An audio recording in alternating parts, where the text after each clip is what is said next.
আমরা আপাতত hand thermal scanner দিয়ে হচ্ছে যে প্রত্যেকটা যাত্রীকে স্ক্যান করা হচ্ছে। বা চেক করলে জ্বর মাথা ব্যথা আছে কিনা, মাস্ক কেন পরিনি এটাই জিজ্ঞেস করবো।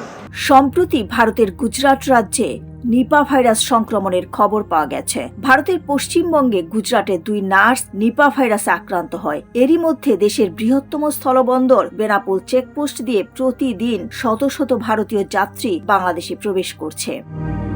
তবে এমন ঝুঁকিপূর্ণ সময়েও চেকপোস্টের স্বাস্থ্য নিরাপত্তা ব্যবস্থা নিয়ে দেখা গেছে উদ্বেগ। আধুনিক স্ক্রিনিং মেশিন দীর্ঘদিন ধরে অকেজো থাকায় যাত্রীদের স্বাস্থ্য পরীক্ষায় করা হচ্ছে সীমিত পরিসরে। বর্তমানে কেবলমাত্র হাতে ধরা থার্মাল স্ক্যানার দিয়ে তাপমাত্রা মাপাই প্রধান ভরসা।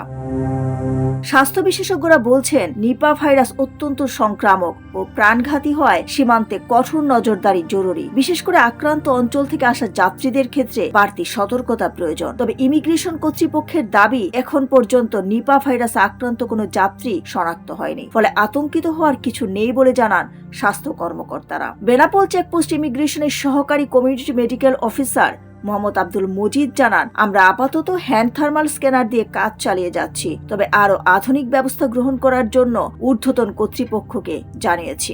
আমরা আপাতত হ্যান্ড থার্মাল স্ক্যানার দিয়ে হচ্ছে যে প্রত্যেকটা যাত্রীকে স্ক্যান করা হচ্ছে। আর এখানে ডিজিটাল থার্মাল স্ক্যানারটা ছিল, এটা যান্ত্রিক ত্রুটির কারণে এটা এখন অকেজো অবস্থায় আছে। এটা আমরা ঊর্ধ্বতন কর্মকর্তাদের জানাইছি, এটা তারা আশ্বাস দিয়েছে অতি শীঘ্রই এটা রিপ্লেসমেন্ট করার জন্য। নিপা ভাইরাস প্রতিরোধে যাত্রীদের কাছ থেকে তথ্য সংগ্রহ করা হচ্ছে, তাপমাত্রা পরীক্ষা করা হচ্ছে, আর ঠান্ডা জ্বর আছে কিনা জানা হচ্ছে বলে জানান ভারত ফেরত যাত্রীরা। বা চেক করলে জ্বর মাথা ব্যথা আছে কিনা, মাস্ক কেন পরিনি এটাই জিজ্ঞেস করবো। এখানে জিজ্ঞেস করলেন যে আপনার ঠান্ডা জ্বর মাথা ব্যথা কোনো প্রবলেম আছে কিনা। আমি বলছি আমার কোনো প্রবলেম নেই। ভারতে নিপা ভাইরাস দেখার কারণে আমি মাতৃ ভারত থেকে বাংলাদেশে এন্ট্রি নিচ্ছি। এই জন্য আমাকে প্রাথমিক চিকিৎসাটা করা হচ্ছে যে আমি সুস্থ সঠিক বাংলাদেশে পৌঁছালাম কিনা।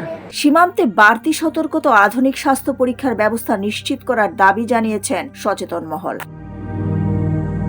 দিলরুবা খান, ডেস্ক রিপোর্ট, সোনালী নিউজ।